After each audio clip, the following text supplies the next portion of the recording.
Hello, wonderful. This is Sarah. And if you're a parent, then you've had parent guilt. Or maybe I should say, if you're a good parent, then you've had parent guilt. Because anybody who loves their kids and wants to do right by them and wants to show up as the best version of themselves into parenting is going to have guilt, confusion. What do I do about this? What do I do about that? And so we have Alysia Lyons, who's a mother, author, coach. And I'm excited to have you talk about mom guilt. How are you, Alysia? I'm doing very well, thank you. Thanks Now, for you're having pregnant with twins right now, right? I would have to me. say, you're showing up as your best self now. Right. 24 weeks carrying twins for another mom that's local, semi-local, 3 hours north of me, wanting to be a mom. And so I have one son, he's 10 years old. I didn't want any more children. And I thought, well, my body can do this. I enjoy being pregnant. And then the universe said, how about twins?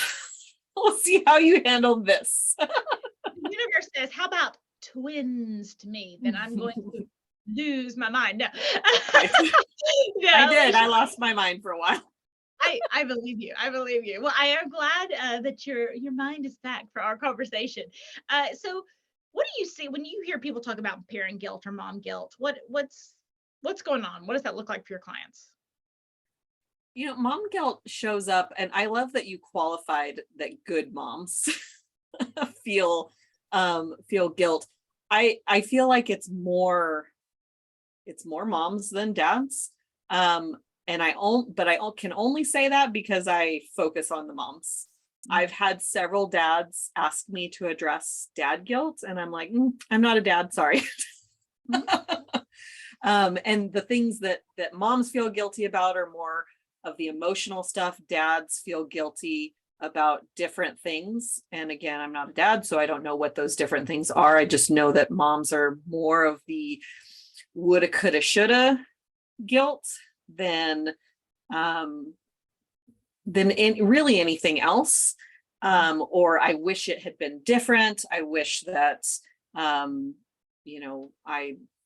made different choices. I wish that they had different dads, whatever the case may be. There's a lot of different kinds of guilt. It's all rooted deeply in love for our children. I love that. And I'm so glad you said that too, because I have heard some horror stories on coaching calls and whatnot, and people's parents did not feel guilty for things that I can't even imagine happening, right? And this is obviously people from previous generations. This is not anyone parenting now. I'm not talking to your children, but it's really interesting, kind of like how fear or denial or social circumstances or just not having the emotional capacity to deal with things can result in maybe not being as guilty. It's really interesting, right? What I have heard in stories recently of women that are parenting children now who are somewhere between 20 and 40, and I'm hearing the story of my mom told me what an awful, horrible human being I was from the moment I was born. And I'm just like, I don't understand that.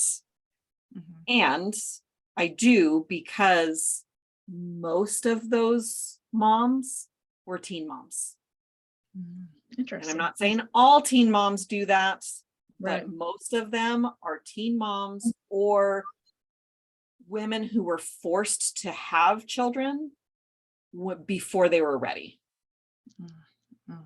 So in the shoulda, coulda, woulda, because I'm sure those teen moms are thinking like, oh dear, why did I have a baby? But I know many people who did not have babies at teens who were thinking, wow, I wish there had been some different choices I made. I mean, I can't think of any mom who's like, I wish I'd seen this earlier. I wish I had done this differently. I mean, when we care and Judy Garland, the Dorothy from The Wizard of Oz, Judy Garland had a quote, and it said that having children is like wearing your heart on the outside of your body.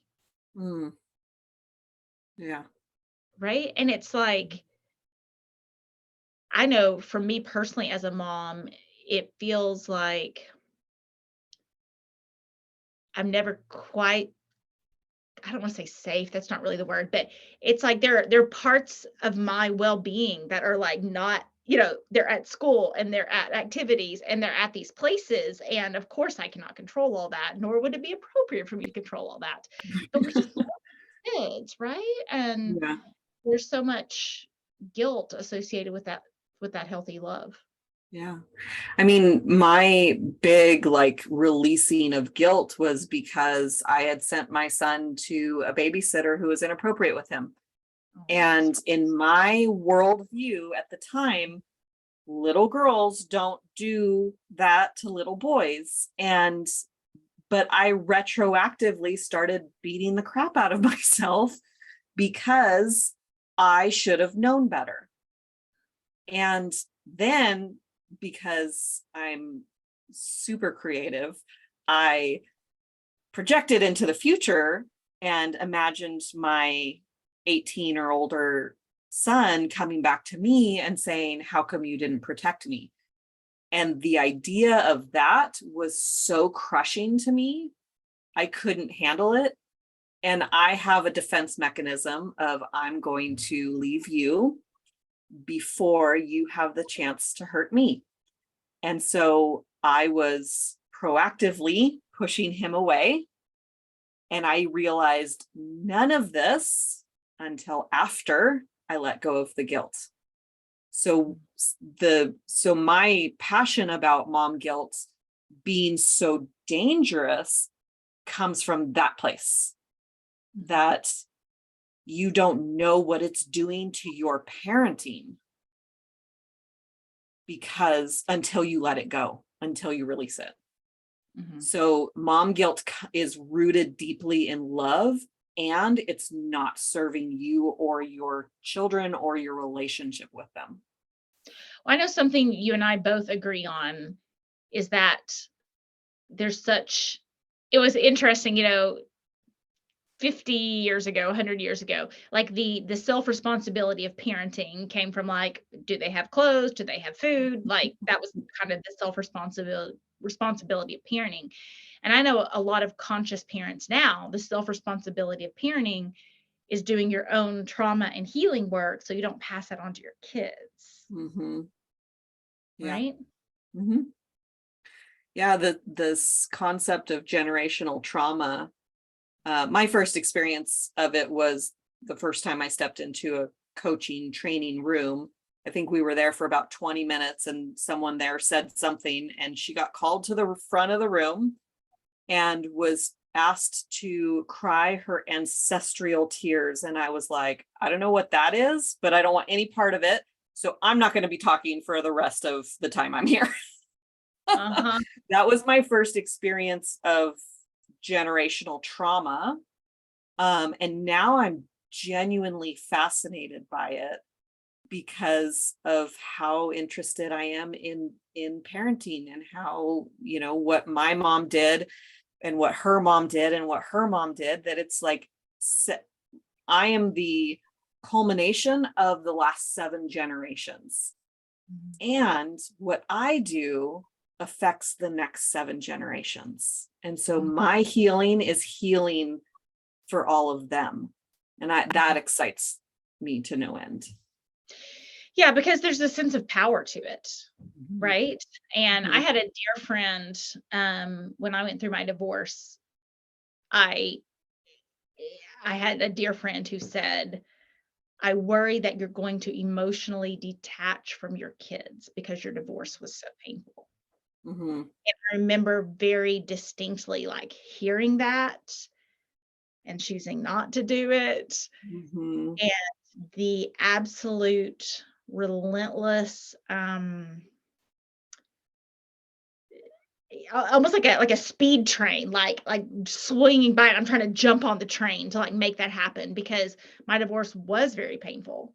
Mhm. And there were a lot of painful circumstances around my kids and control of the kids, right? And so, and really, I mean, now there's not any issues within that, but that was years ago, right? I mean, to get from there to here, and Mhm. the internal bravery of like, maybe your son does say when he's 18, why didn't you protect me? Or why did you get a divorce? Or why didn't you get a divorce? Or why did you make this choice? Or why did you marry this person? Or why did you, I mean, there's so many things that could happen. Mhm. And I don't think previous generations worried about because people weren't having those conversations with their parents. No, they weren't. And my 10-year-old has asked me multiple times why I divorced his dad. And the real reason is not 10-year-old Right. appropriate. So the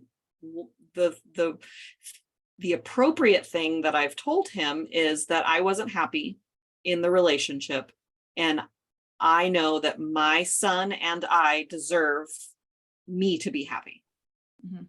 And I, for a while, it was, I think once or twice I said we argued a lot and we didn't want you to grow up in an arguing home. And I felt like that could have been interpreted as it's his fault.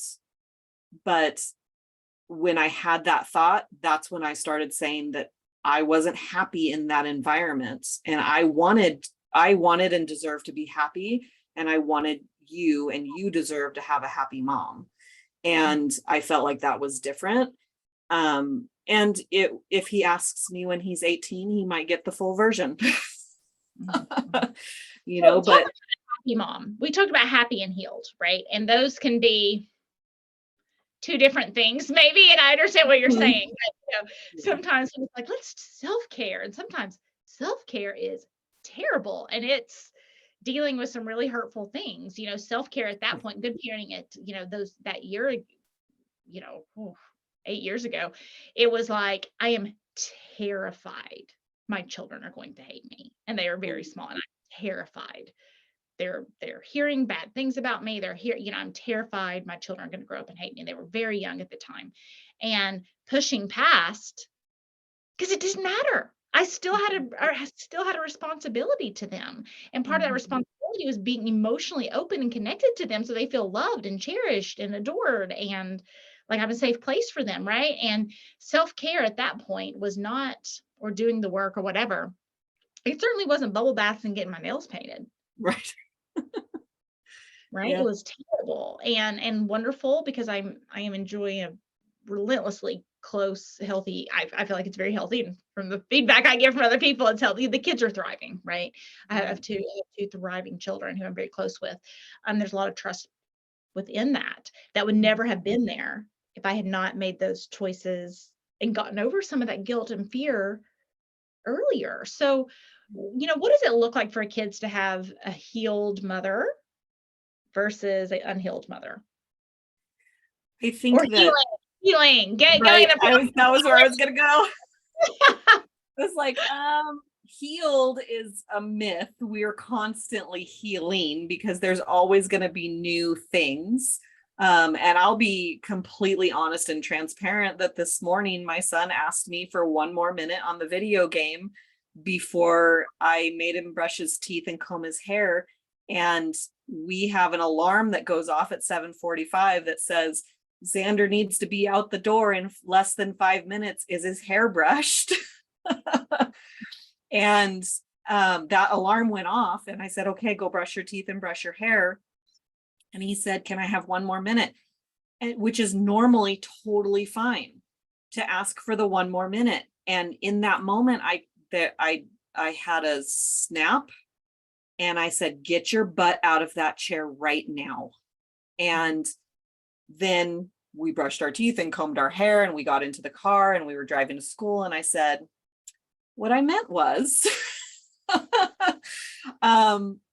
in that moment at 7:45, that is not the appropriate time to ask for one more minute on the video game, because that alarm is when we're supposed to be walking out the door, not getting ready to walk out the door.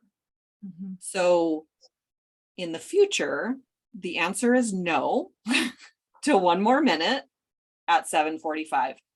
And I would like it if you don't ask it, because the Mhm. answer would always be no. Mhm. Mhm. And And I love that.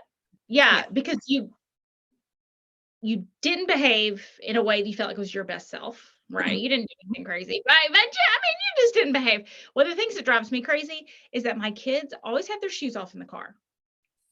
And then they wait until, like, if we're going to Target, they wait until the car is parked at Target to then put their shoes on. Yeah. Or going to school or some places. I mean, Target, there's not, it doesn't matter. But I mean, a lot of times it is like, hey, you got to get into practice. You got to this. Why do you wait? That's not 1 minute. And it's kind of a running joke in our family because they know it Yeah. drives me so crazy.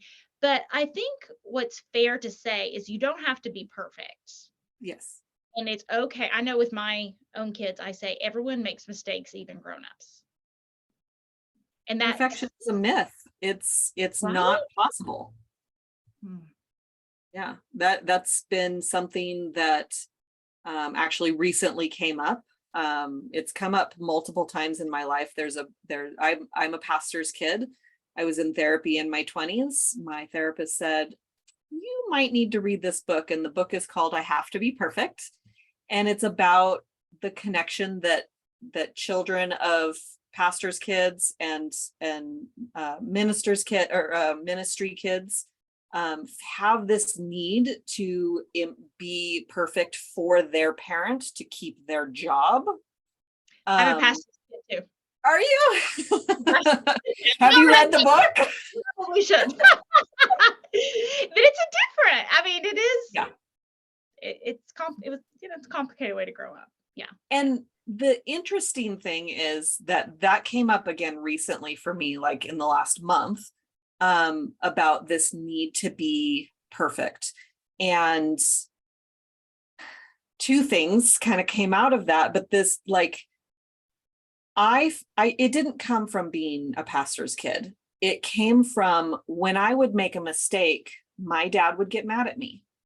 And then I made the connection as a 4-year-old that my dad being mad at me means that I'm not lovable. Mhm. And I want to be lovable. I want to be loved. And so in order to be loved, I have to do the things that won't upset people. And you can imagine all of the ways that was amazing in my life and how that showed up. But then I also realized that if my behavior can affect my parents, the image of my parents, my son's behavior is a reflection on me. And so I had this, like, you need to behave this certain way so that people don't think I'm bad. And having that awareness was really kind of freeing for me. Like, yeah, it's okay. Kids make mistakes. Mistakes is how we learn and how we grow. And everybody understands that kids makes mistakes. And if they want to judge me, that's on them. I don't need to know about, or I don't need to take that on as my responsibility. Mm-hmm. And even I want my kids to know that adults make mistakes. I don't want them to think, I know this isn't what you're saying, but to connect to the idea. Like, even when I was like doing my books, I would show my kids who are both perfectionists themselves, much more so honestly than me. I swung a lot harder into people pleasing than I did perfectionism, and they would swing much harder in perfectionism. And so I would like show them my book, and I was like, look at all these notes from my editor. Look at all these mistakes I made. Look at all these, like, does that mean I should give up and quit and not do it? And they're like, no. And I'm like, what does that mean to you? Because I do want them, adults, it's tricky. It's a gray area, right? Like, we want to make less mistakes, and we don't want to make mistakes that burden our kids and their future. And we want to forgive ourselves for the mistakes we've already made, right? Mm-hmm. Like, it just is. Yeah. And even my example this morning of snapping and then correcting is an example of adults make mistakes and can apologize for them. Mm-hmm, mm-hmm, mm-hmm. And adults don't apologize for mistakes. Mm-hmm. No one believes you. No one believes you. I've had, some recent, anyway, it's just like, okay, well, if you can't apologize, then this is a whole lot. This is a whole lot, right? Yeah.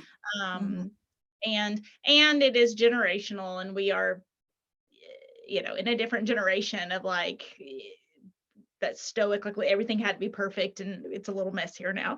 But I know you have an acronym to think about that guilt and to get rid of that guilt. What is that? So I actually have a couple of acronyms, but there is a guilt acronym and then there's a peace acronym. Which one were you referring to, the peace one, or Yeah, I was talking about the guilt. The guilt one. Peace is a real pain point for my listeners, so we'll go with both. Yeah. So guilt is generosity, understanding, integrity, love, and trust. And so those are kind of the things that when we parent with those as an intention, can help us with releasing the guilt. And, we can be generous with our time, with our love. It's been years since I've thought about this acronym, so you'll be understanding and forgive me for not having all of that memorized, but understanding that our kids make mistakes, understanding that we make mistakes,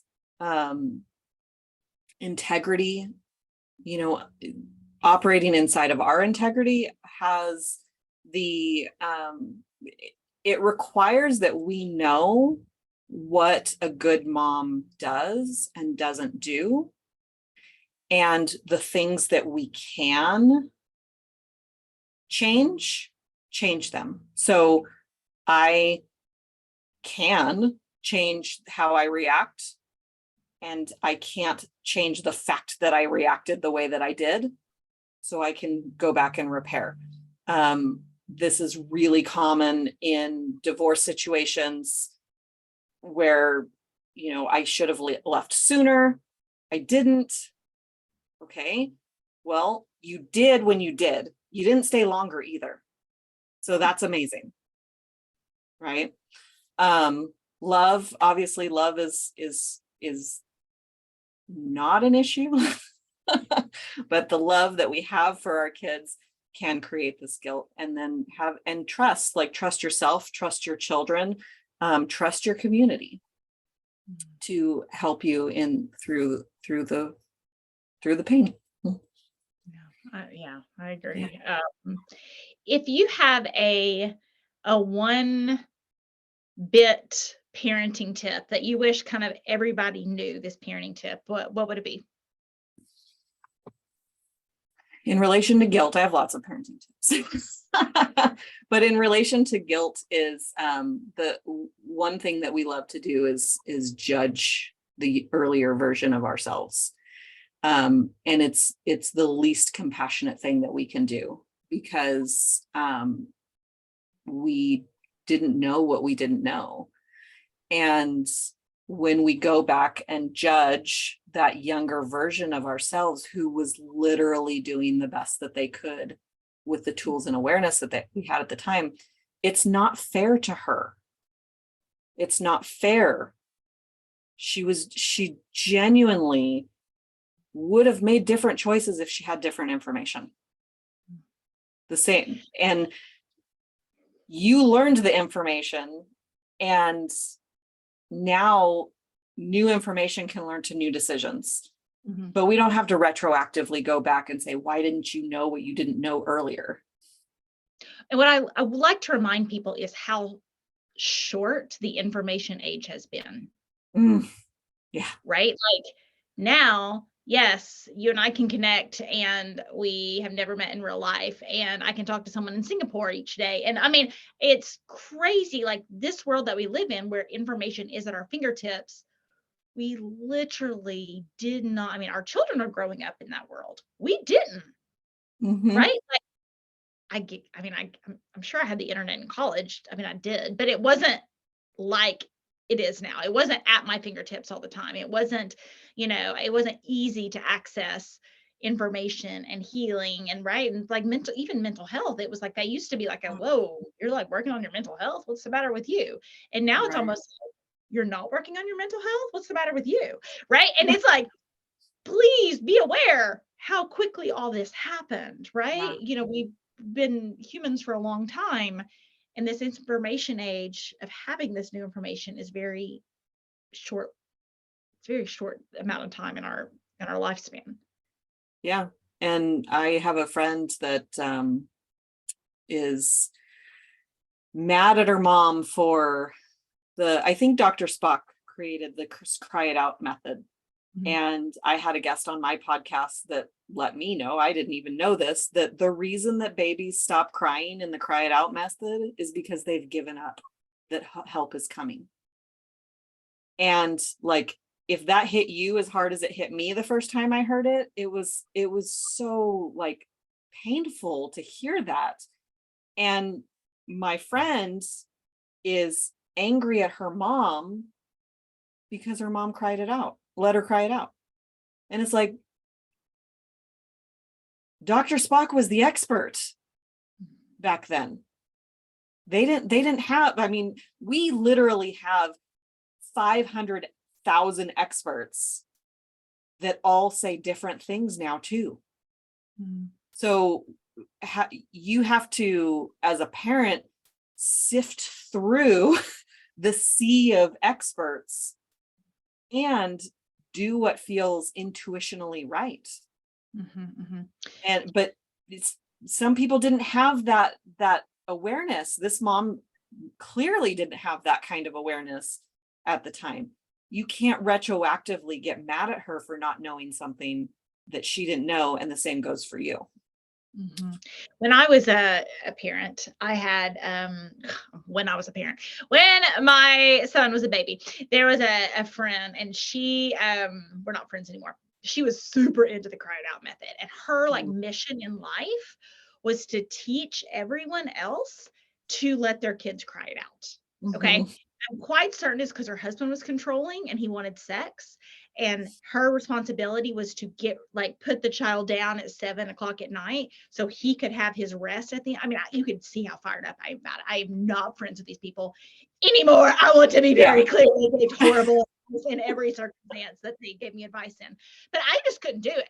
My son was just like, he honestly, he didn't sleep through the night for years. And now, he and I are super close. He's super intelligent, whatever, but it was like, it just didn't work.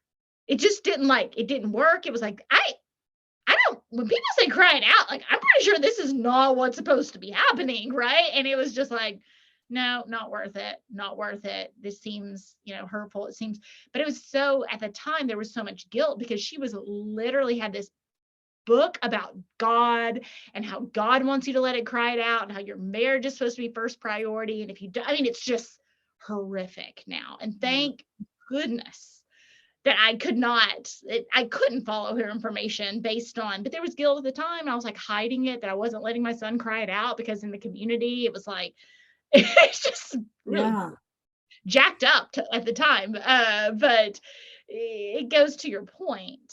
Yeah. And there's an episode of Friends. I can't even handle crying on the TV, let alone my child of my loins, like crying, needing something. Like babies cry because they need something. They're wet, they're tired, they're hungry. And my son was by the book. Like he was either wet, he was either crying or he was hungry or he was tired. Like that was why he cried. And I was blessed with with that. And it was that episode of Friends, I can't even watch it because the baby is crying the entire episode. They're not trying to let her cry they're trying to calm her down the whole episode, but I can't listen to it because it's so activating to my system. And so I don't know how anybody did let them cry it out. But if you did, again, you're doing the best that you could. And you're probably like me, who just learned that it's because they're giving up. Well, and at the time, there are other things I did wrong as a parent. I didn't mean to say I did everything right as a parent, but at the time there was incredible turbulence, like within my social dynamic. And there's something personally going on right now. There's incredible turbulence in my social dynamic, and a lot of people who are very opinionated about a decision I need to make for my child. And I'm taking the time to intuitively make the decision and collect information, right? And the information age is very new. we will none of us can tell the future. The people who are giving you advice can't tell the future either, right? It's just learning, and that's why it's so important to do that healing work and to learn that process of trusting yourself, trusting your own judgment, and like letting it, you know, there was during that time with other decisions that this woman was telling me, I fell into a ton of people pleasing. I actually stayed married quite a bit longer because of information she was telling me. I do not know where she got off thinking she was the expert in my life and where I gave her permission to be so. Yeah. Because I let her make the decisions to my life, right? And it's why it's just that healing process is so important to get over that guilt, right? And to make those decisions for our kids and for anybody else. Yeah.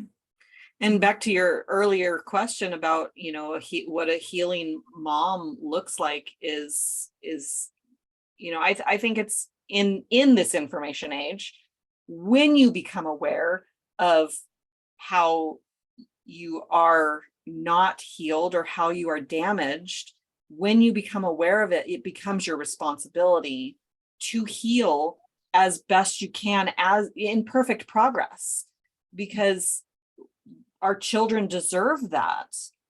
And if you haven't healed fast enough, air quotes, and your child has been hurt by your pain,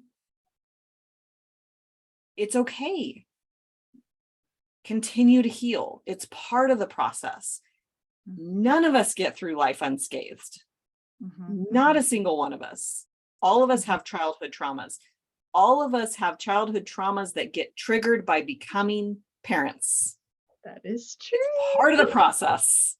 We just love them. We love them. If I had a superpower, it would be like, I want nothing bad to ever happen to my kids ever. Like that's what I want my superpower to be, right? Right. But not so likely. So Alysia, tell people, I know people are interested in your book and your work. I think they can get a free chapter of your book on your website, right? They can. So my book is called Good Moms Don't, and it's release the guilt and find your happy. And you get a free chapter of the book on my website by joining my newsletter. You can pick up the book on Amazon. And I'm actually starting a book club here in the next couple of weeks. If you're interested in that, you can reach out to me. And we're going to do a deep dive. Like, how much fun is it to do a deep dive on a book with the author? Like, I think that's cool. That is cool. That's awesome. That's awesome. So your website is your name. Correct. They can check that out in the show notes. Yeah. It's AlysiaLyons.com. It's spelled a little different. My mom swears she didn't know any other way to spell Alysia. There's like 80 different ways. But again, information age. So it's AlysiaLyons.com. Awesome, Alysia. Well, thank you for helping us overcome mom guilt, healthy guilt, unhealthy guilt, all that kind of stuff. And thank you for helping us become toxic person proof. This has been great. Thank you.